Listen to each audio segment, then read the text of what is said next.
People in this town are being replaced by mannequins of themselves. Written by Dull Caterpillar 3153. I'm a detective, and yes, I know this should not be what I'm doing, but I need to get this off my chest.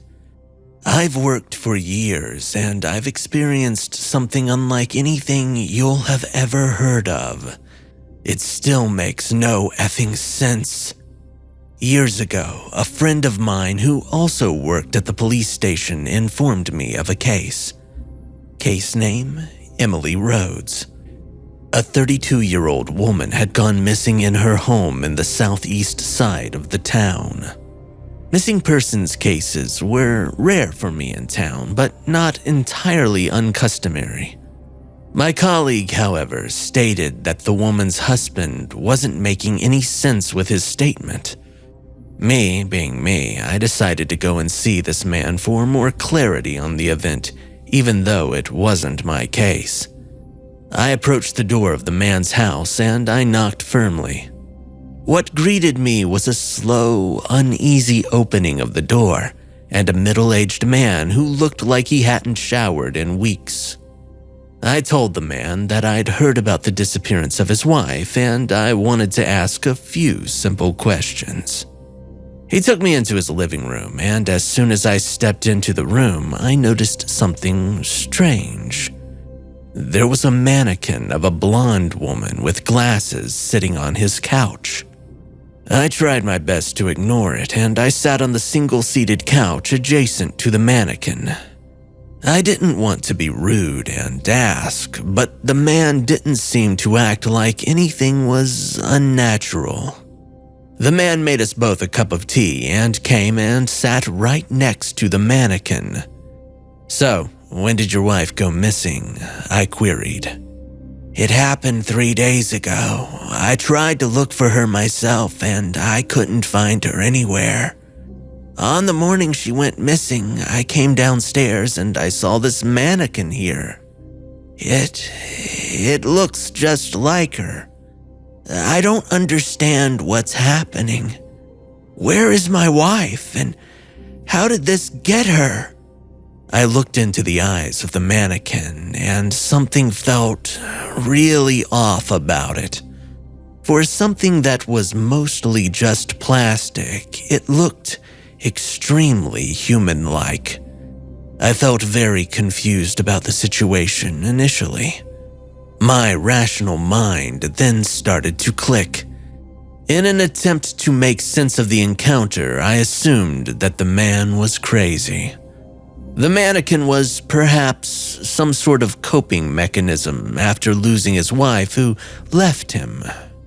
I tried to explain that we would try everything in our power to find his wife and that we would try to follow any leads that came our way. Shortly after leaving the man's house and his creepy mannequin, we did all the regular searches in the local area to find his wife. Sadly, we found nothing, not a single trace. A few days pass and another case falls on my lap. Case name, Kevin Sanders. In this instance, a 14-year-old boy is reported missing. I thought that this was just another missing persons case until I read more about the details of the report. It stated that on the morning of his disappearance, his mother tried to wake him up for school. She entered his room and repeatedly said his name. No answer. She could visibly see a lump in the covers, so she knew that her son was there. When she went over and pulled the covers off of her son, she found that a mannequin that looked just like her son was laying in a sleeping position on the bed. Again, we did all the standard searches and we could not find the 14-year-old boy. The only thing left was this mannequin that appeared in his home. There was no explanation of how it got there. I checked everything, if there was a break-in, if the mother had spare keys that someone might have found. Nothing. Naturally, we took the mannequins in for evidence. We had 2 of them in our collection now. The most disturbing thing about these mannequins were just how much they looked like the missing person that they had replaced. They were practically a 1-for-1 look-alike.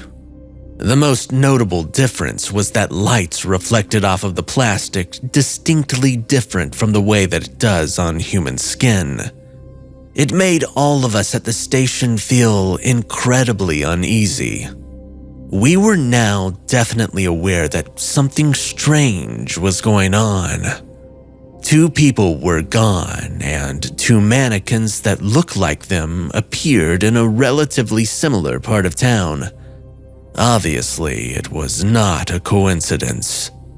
A week later, and we couldn't fathom what was happening. What started as a few of these cases had grown into a large number very quickly. I trembled as I flipped through a sizable pile of files that ended up on my desk on Monday morning. Case name, Beth Higgins. A 72-year-old woman reported missing by her family. A day later, a mannequin that looks just like her was found sitting on a bench in the local park that she used to visit frequently. Case name, Jude Lowry. A 41-year-old man reported missing by his brother. Later on the same day, it's found that there is a mannequin that looks just like the man, located underneath the truck in the garage. This man was a mechanic and was apparently in the process of repairing his brother's truck, which had broken down recently. Case name, Josh Sutar. A 6-month-old baby missing. A mannequin of a baby is found in the crib by the infant's parents. After a 3-week period, we found that 9 people in the same town had disappeared, and all were replaced by a mannequin version of themselves. We were dealing with a kidnapper, a serial kidnapper who was clearly messed up in the head, creating mannequins of people's loved ones to give their families after abducting them. Seriously, what the F was going on? We tried so hard to find anything about these disappearances, and we found nothing. Not a single lead. It was genuinely like all of the people were replaced in an instant by a mannequin version of themselves. Now, here's where this gets really bizarre.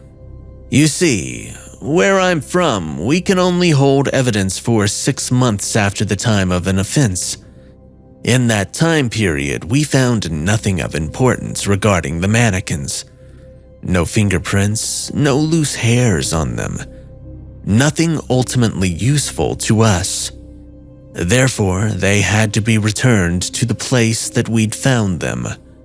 The dozens of mannequins that had collected up dust in our evidence room therefore had to be given back to their, owners. Do you have any idea how effed up it is to return a mannequin of someone's loved one after several months when you were supposed to be the one helping to return their real loved one? We had to return dozens of mannequins to the people who found them. They reacted to this as you'd expect, with a lot of sadness, anger, and puzzlement. We really didn't know what they'd do with the mannequins, but we expected that most of them, if not all of them, would simply get rid of them. A month after returning the mannequins to the victims' loved ones, I received a call from an unknown number. It turned out to be the man from the first case, whose wife was still missing. He sounded rather panicked and was mumbling every other word conveyed. He told me that he put the mannequin in the attic as he understandably couldn't stand the sight of it. One night, he went into his kitchen before he was about to go to sleep to get a glass of water. He entered the gloomy room and promptly turned on the lights. When he looked across the kitchen, he jumped backwards and then fell to the floor. The man said that the mannequin of his wife, the mannequin that he had put in the attic, was standing over the kitchen sink. It just stood there, utterly lifeless. However, its arms had changed position, and it somehow had a cloth in its hands. It looked like the plastic humanoid figure was about to clean some dishes. Stupidly, I downplayed this, as at the time, I thought that the man was just insane. When I visited him, everything about his mannerisms told me that this was the case. A day later, I got another call. This time it was from the mother of the 14-year-old boy who informed me that she did something similar with her mannequin. It was put in the garage with the intention of destroying it, as it reminded her of her missing son, which made her extremely depressed. Over time, she had forgotten about even receiving the mannequin again, as she almost never went into her garage for anything. She came home one evening and opened the door to her lonely house. The mother screamed as she was greeted by the mannequin of her son standing right behind the front door. Again, the mannequin had seemingly changed its pose. The mother said that when she opened the door, the mannequin of her son was standing in the open hallway, pointing directly at the door. Directly at her. She looked into its eyes and said that she felt a level of fear that she had never experienced before. When I interviewed her after this, she said that it was as though the spirit of her son was shaming her for letting him get abducted at such a young age. When we checked her home, the mannequin was indeed in the position that she claimed it was. All of a sudden, it was like these pieces of plastic had minds of their own. Multiple people from the previous cases said that the mannequins of their loved ones were moving on their own accord. In the police station, we now believed that the kidnapper, after many months of inactivity, had returned to yet again mess with the loved ones of the victims. This was a trend in the actions of this deranged psychopath. One of the people said to us that they were in the kitchen making a late evening meal. Halfway through making some chicken teriyaki, they glanced over at the open door to the living room. To their horror, they saw the tilted head of the mannequin of their own sister peering around the doorway. The only thing they could see was the head of the mannequin leaning around the corner, whilst the rest of the body was concealed. It was like the mannequin was menacingly watching her sister cook this meal. This made her scream and run out the back door before she told us about this. The last call of the week was perhaps the most dangerous and unsettling of all the stories we had heard about the mannequins. Remember the brother of the mechanic that I mentioned earlier? He too found that the mannequin of his brother was moving around their house when he wasn't looking. It scared him so much that he took the mannequin outside and he tried to burn it. Burning plastic isn't exactly effective. However, he was able to completely disfigure the mannequin, and he left it in tatters in the garden. During the night, the man awoke in his bedroom and felt something poking against his chest. He reached over to his bedside lamp and turned it on with a flick of a switch. The man yelled and frantically pushed as he ran out of his house with only his pants on. The man claimed that when he turned on the light, he saw the mannequin of his brother standing over him in his sleep. The mannequin that was previously left in tatters was somehow completely repaired.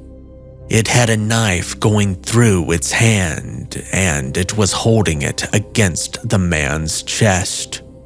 But the scariest thing was the reported facial expression of the mannequin. You see, all the mannequins had a tone-deaf expression. as you would expect. However, when the man turned on the light, he said that the mannequin had lowered its head, and it looked directly into his eyes with the knife on his chest. And it didn't have a tone-deaf expression. No, instead, it displayed an emotion of anger. The man saw the plastic face of his own brother looking down on him as though he despised him more than anything else in the world. Almost like he hated the fact that his brother had tried to burn the mannequin, and he wanted revenge. We knew then that we needed to take the mannequins back into evidence as soon as possible. The cases were officially being reopened, but before we could do this, all of the mannequins, on what appeared to be the exact same day, disappeared. They were never seen again. We had just set up a variety of plans to catch the kidnapper too. This included newly set up CCTV systems to capture who this person was. The disappearance of the mannequins, however, meant that the kidnapper also went back into hiding. To this day, I'm left with night terrors about these cases. You have no idea how much it hurts to see people so upset, and you essentially can't do anything. I'll never be able to shake this feeling off for the rest of my life. The people who disappeared before the arrival of the mannequins have been missing for years. God bless their souls, wherever they are.